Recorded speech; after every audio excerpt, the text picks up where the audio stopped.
Bueno, ¿están viendo la pantalla de inicio?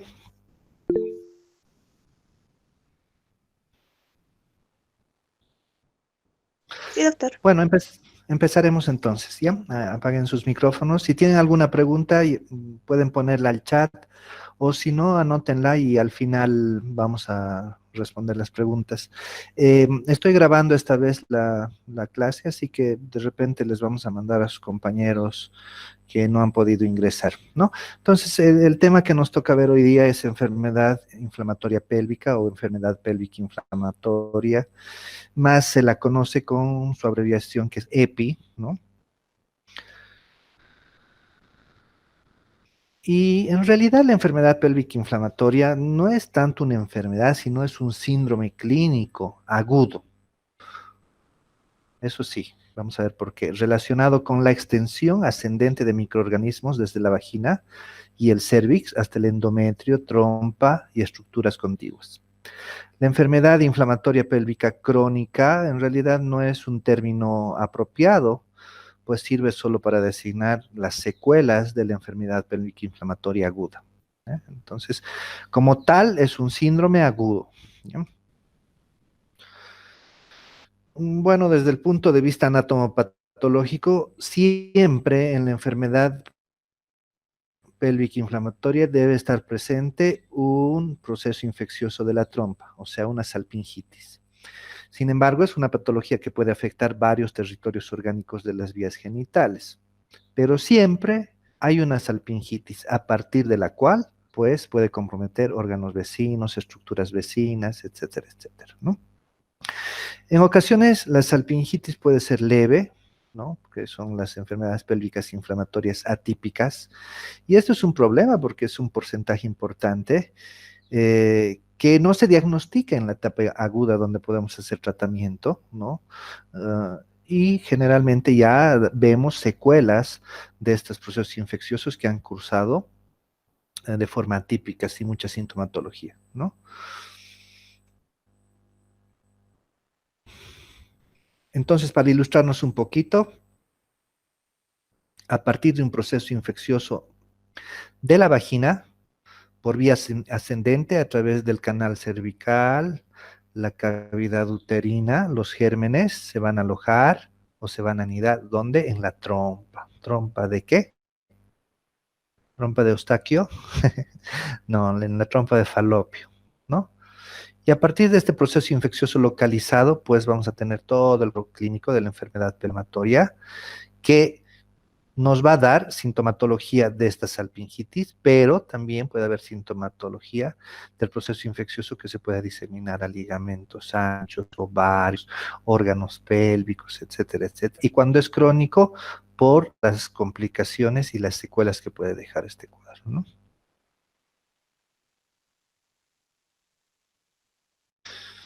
Bueno, la promiscuidad sexual ha provocado un aumento considerable de la enfermedad pélvica inflamatoria, con el resultado consiguiente a largo plazo, lamentablemente, de esterilidad. Entonces, estas pacientes que no han hecho un tratamiento, que no se ha hecho un diagnóstico adecuado en la fase aguda, la consecuencia más allá de todos los procesos infecciosos en los diferentes órganos y adherencias, bridas, etcétera, etcétera, una de las consecuencias más importantes es que estas pacientes van a quedar con esterilidad, ¿no?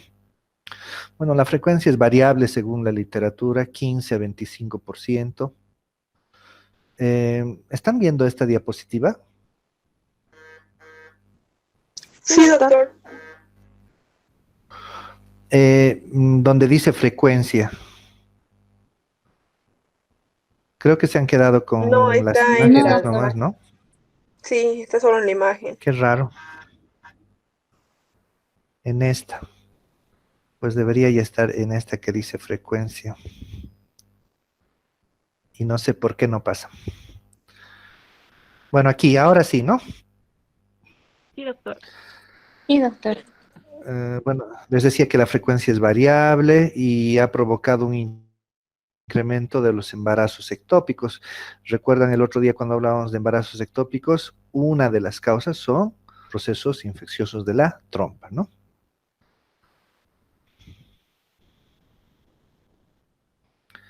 Ahora, Dentro de la epidemiología es rara esta enfermedad en personas que no tengan relaciones sexuales, o sea, por no decir que no existe, ¿no? Pero en medicina nada es absoluto, pero es muy rara. Entonces la condición es que las pacientes tengan relaciones sexuales, ¿no? Es más frecuente en mujeres entre los 15 a 34 años, que es de repente la edad donde más actividad sexual hay, ¿no? Donde además estos procesos infecciosos son más graves en esas edades, ¿no? No son equivalentes enfermedad sexual y EPI, por si acaso, ¿no? O sea, una enfermedad de transmisión sexual no es igual a una enfermedad pélvica inflamatoria, ya que solamente el 15% de las mujeres con un proceso infeccioso de transmisión sexual, por ejemplo, gonococo cervical, sufrirán una salpingitis. Probablemente tenga importancia, ¿no? Y a qué se debe que en unas más y en otras menos, etcétera, etcétera. La cantidad de gérmenes, la virulencia, la susceptibilidad del huésped a esos procesos infecciosos, factores como lesiones cervicales y volumen de la menstruación, ¿no? No se olviden que la sangre menstrual es un buen caldo de cultivo para muchos procesos infecciosos, ¿no? Por eso, bueno, me detengo un poco de educación sexual. En esto no es aconsejable el uso, por ejemplo, de las copitas menstruales, de los tampones, ¿no? Los tampones están relacionados con síndrome séptico durante la menstruación. Claro, como situaciones excepcionales alguna vez puede ser, pero no de manera habitual. Yo conozco mujeres que todas sus menstruaciones usan tampones. O ahora lo que se ha puesto de moda, ¿no? En algunas, las copitas menstruales. Entonces, no es aconsejable. La sangre es un buen medio de cultivo para procesos infecciosos. La vagina siempre tiene gérmenes, ¿no? No es aséptica la vagina. Continuamos. Entonces, las relaciones sexuales más tempranas y es más frecuente en pacientes que son portadoras de DIU. Um, los anticonceptivos anovulatorios, a diferencia de otras situaciones, porque modifican el moco cervical, protegen de la infección, al igual que los métodos de barrera, ¿no? Entonces, los preservativos masculinos, femeninos y los anticonceptivos por el factor hormonal que aumenta el moco cervical son factores protectores, ¿no? El bajo nivel social, cultural, económico, con malos hábitos higiénicos y sexuales, tienen un papel importante, ¿no? Tienen mayor incidencia las fumadoras y consumidoras de drogas y alcohol.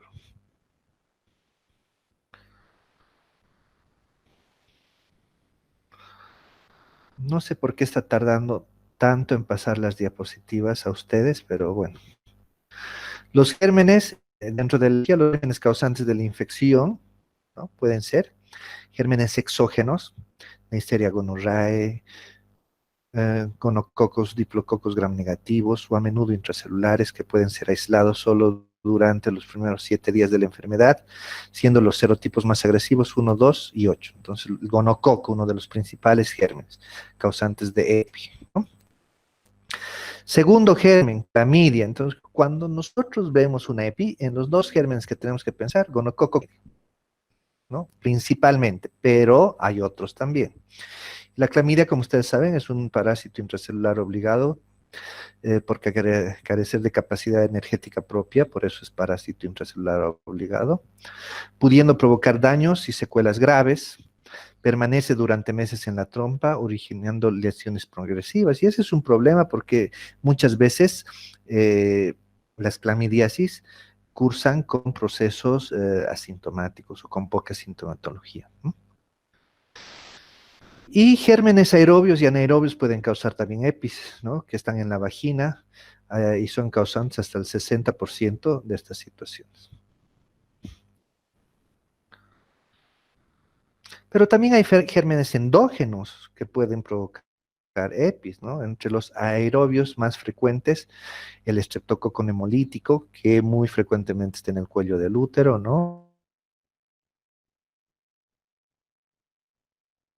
También por contaminación externa, ¿no? O más bien por contaminación de la piel hacia la vagina, porque son saprófitos, ¿no? De la piel.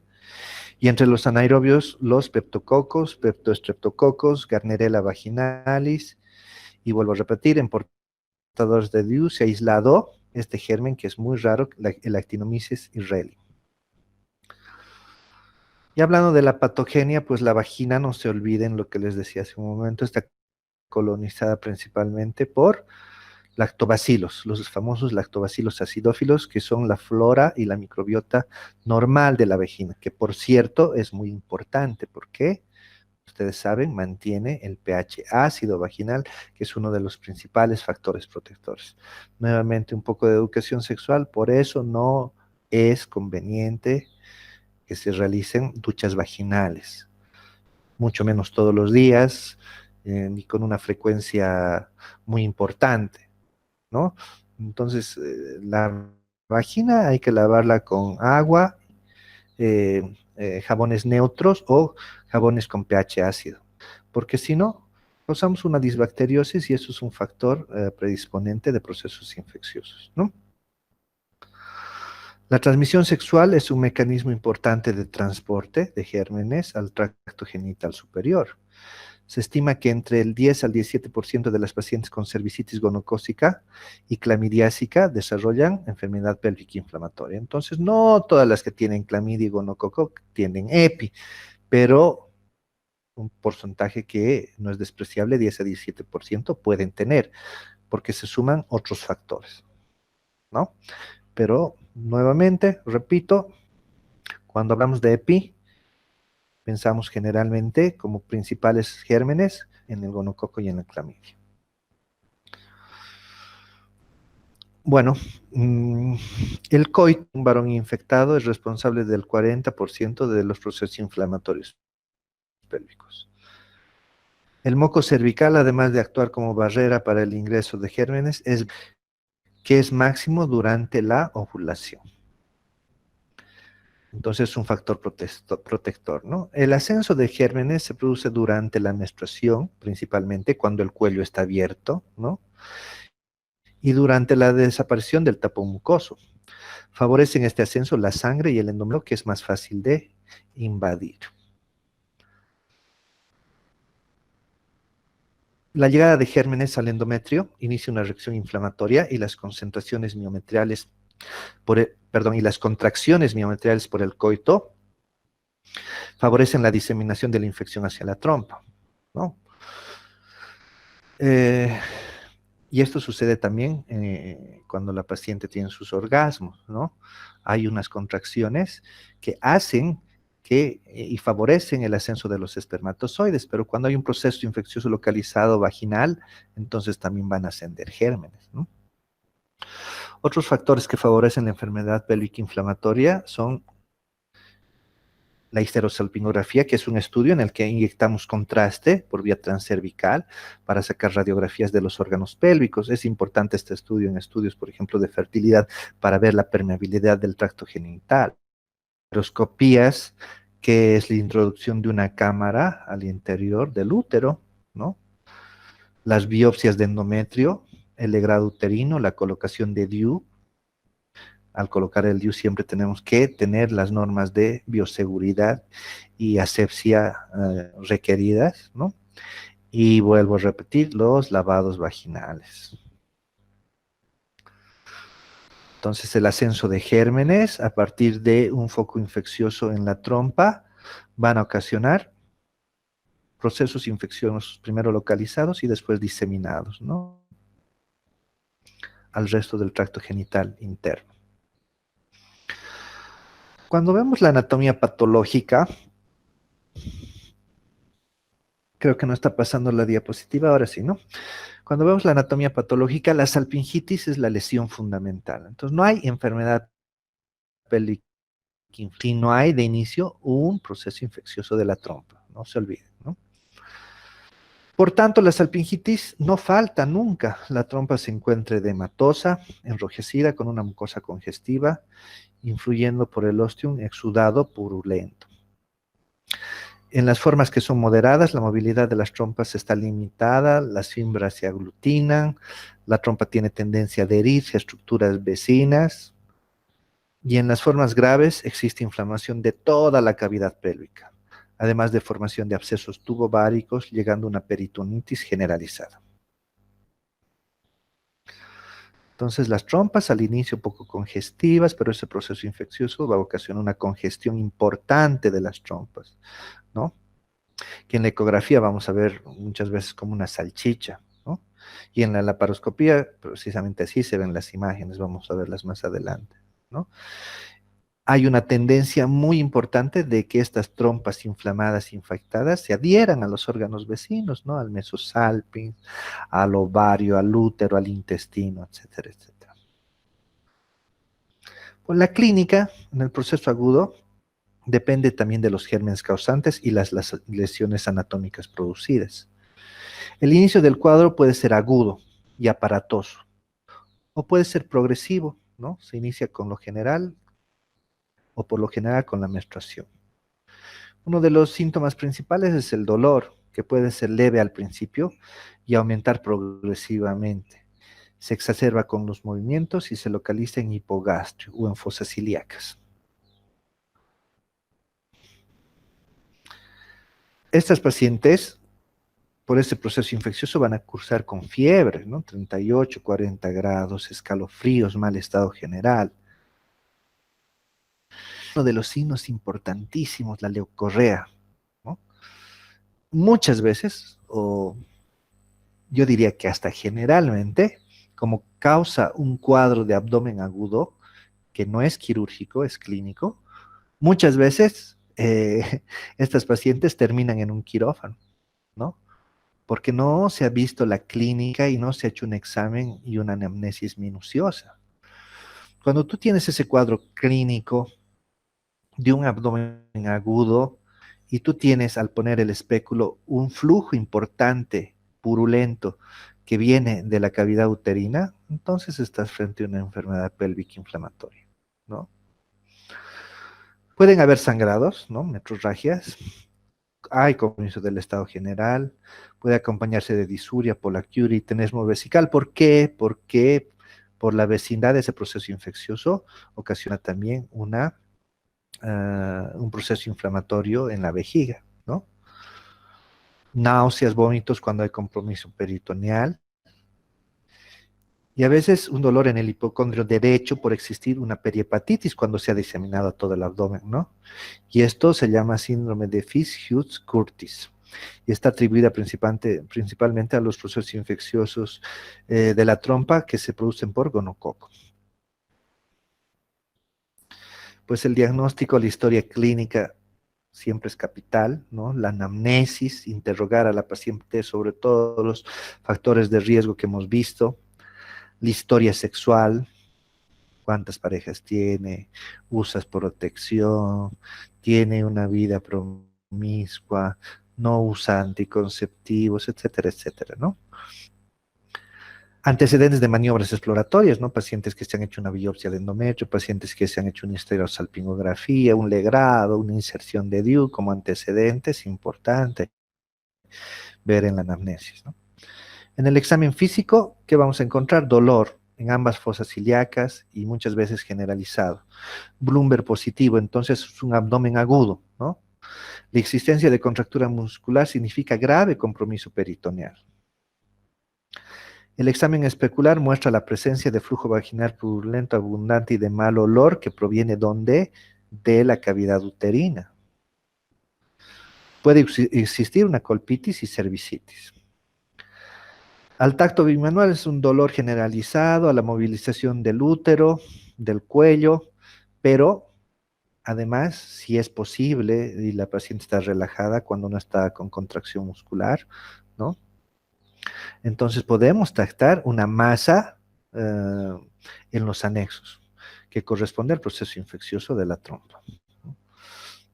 Y estos anexos van a estar obviamente muy dolorosos, empastados. Cuando hay compromiso en el fondo de saco de Douglas, está muy doloroso y ocupado. ¿Por qué? Por material purulento. Y también es una forma de diagnóstico, lo que habíamos hablado en el embarazo ectópico, hacer una culdocentesis, ¿no? Ya les he explicado, punción del fondo del saco vaginal para obtener una muestra de la cavidad abdominal. ¿Qué vamos a obtener en este caso? No vamos a obtener sangre como en el embarazo ectópico, vamos a obtener pus, ¿no? Tú obtienes pus y ya tienes el diagnóstico. Pues el laboratorio, todo lo que corresponde a un proceso infeccioso, ¿no? La velocidad de eritrosedimentación va a estar aumentada, va a haber una leucocitosis con neutrofilia, un aumento de la proteína C reactiva por el proceso inflamatorio. A la tinción de Gram, vamos a ver los gérmenes que pueden estar causando ese flujo purulento que se toma del endocervix, no de la vagina, ¿no? Por tanto, se debe hacer con un espéculo. En los frotis cervicales por una inmunofluorescencia podemos ver clamidia, ¿no? Y lo que les decía, una punción del fondo de saco de Douglas, haciendo una culocentesis, vamos a obtener pus, ¿no? Un líquido purulento. Bueno, yo siempre pongo hincapié en la laparoscopía, a mí me gusta mucho la laparoscopía. Es ideal para el diagnóstico en los procesos que no son, ¿qué les digo? Muy evidentes, ¿no? En los procesos que son leves nos puede ayudar en el diagnóstico. Sin embargo, no es de primera opción la laparoscopía, porque ya les digo que esto produce un cuadro clínico y por tanto el tratamiento es clínico. La laparoscopía pues nos va a servir para otras cosas, ¿no? Pero ¿qué vamos a ver en la laparoscopía? Vamos a ver de forma directa ese proceso inflamatorio infeccioso de la trompa o sus complicaciones. Además nos permite obtener muestras por punción de la trompa, biopsias o aspiración del exudado peritoneal, lavado peritoneal y liberación de adherencias, ¿no? ¿Cuáles son sus desventajas? O sea, para este cuadro clínico tiene un alto costo por ser un procedimiento agresivo, ¿no? La ecografía nos va a mostrar imágenes de ecos heterogéneos en el contorno de contornos gruesos, son característicos del piosalpins, ¿no? El hidrosalpins que nos muestra tiene un aspecto quístico, contornos regulares sin ecos en su interior. Y aquí les muestro unas imágenes laparoscópicas de unas cirugías que hemos hecho, ¿no? En este caso vamos a ver un aumento importante del volumen y del tamaño de las trompas. No se ve bien esta imagen, pero lo que aquí encontramos es un exudado cero purulento. O ya en un proceso crónico lo que vamos a ver son estas complicaciones. Bridas adherencias entre los órganos pélvicos y entre los órganos vecinos al proceso infeccioso.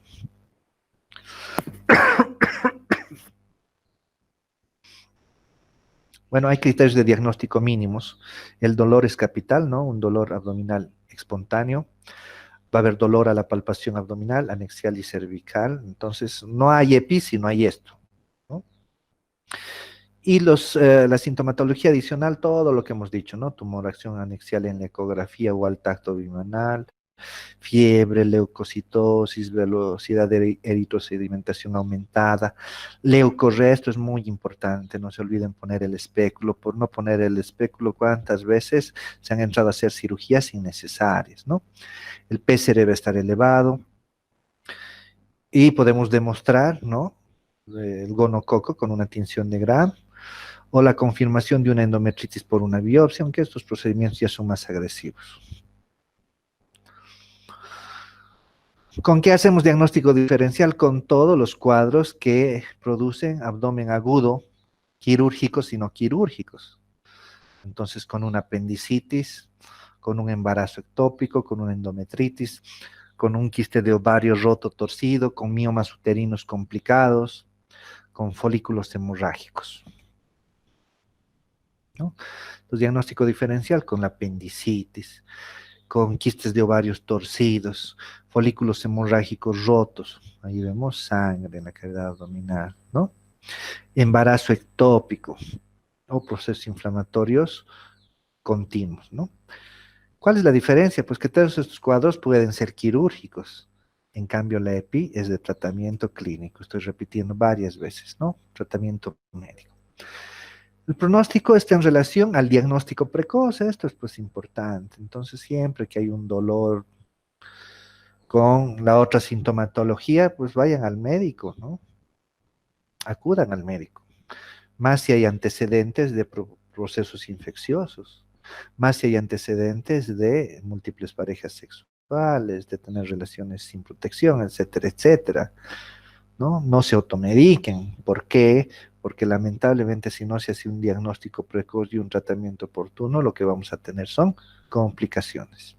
Puede haber recurrencia en 25% de los casos y secuelas en 25%, ¿no? Algias pélvicas crónicas, esterilidad, embarazos ectópicos, ¿no?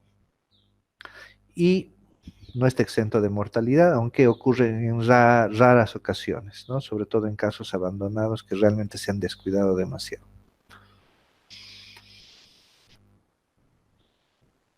Entonces, el gran problema de la EPI no tratada, ¿no? Y no diagnosticada a tiempo son estas complicaciones, ¿no? Bridas, adherencias de la trompa a órganos pélvicos, obstrucción tubárica. No se olviden que todo esto va a causar esta congestión, estas bridas, estas adherencias, va a causar congestión, perdón, obstrucción tubárica, y eso es igual a esterilidad. Entonces, las complicaciones crónicas, como decíamos al inicio de la clase, van a causar esterilidad, ¿no? Puede haber una pelviperitonitis, puede haber abscesos intraligamentarios, puede haber abscesos pélvicos, como en esta ocasión, ¿no? O en esta imagen, vemos un absceso pélvico retrouterino en el fondo de saco de Douglas. Y muchas veces encontramos estos abdómenes que llamamos, o imágenes pélvicas que hablamos pelvis, que decimos que son pelvis congeladas, ¿no? Llenas de adherencias. Bueno, me ha tocado entrar alguna vez en una de estas cirugías, pues del único que nos ocupamos es de tratar de liberar las adherencias para tratar de explorar los órganos pélvicos. Y no se olviden que al liberar las adherencias vamos a producir sangrado, proceso inflamatorio. Son cuadros que nadie quiere entrar a operar, ¿no? Adherencias tubáricas, abscesos ováricos, abscesos intraligamentarios.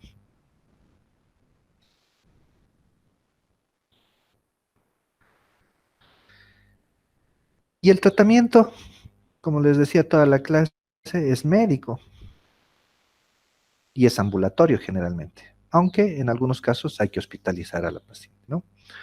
Sobre todo en los cuadros que son más agudos y que producen mayor sintomatología.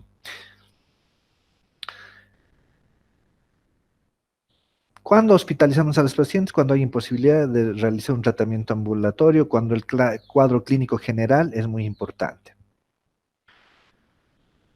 Cuando la infección es grave, hospitalizamos a la paciente. Cuando hay sospecha de infección por anaerobios, siempre lo vamos a hospitalizar. Y cuando el diagnóstico es dudoso. ¿Qué vamos a utilizar? Pues antibióticos. Lo ideal es hacer un tratamiento ¿con qué?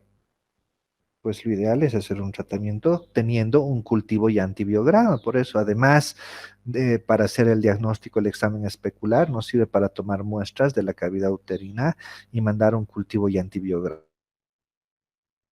Pero no vamos a esperar 48 o 70 iniciar el tratamiento, porque eso es lo que dura el cultivo. Tenemos que iniciar pensando en los gérmenes más frecuentes, ¿no? Podemos utilizar, si es ambulatorio, cefotaxima, 2 gramos intramuscular, ceftriaxona, 500 miligramos intramuscular, doxiciclina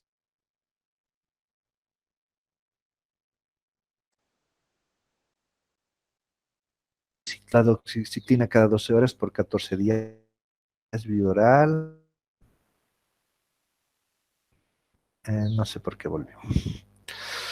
Cuando las pacientes están hospitalizadas, vamos a utilizar cefotaxima por vía endovenosa, 1 gramo cada 8 horas, más doxiciclina, 100 miligramos cada 2 por 14 días, ¿no?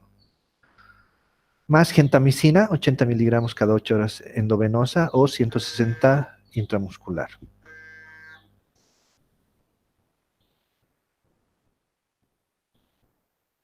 Perdón, un segundito.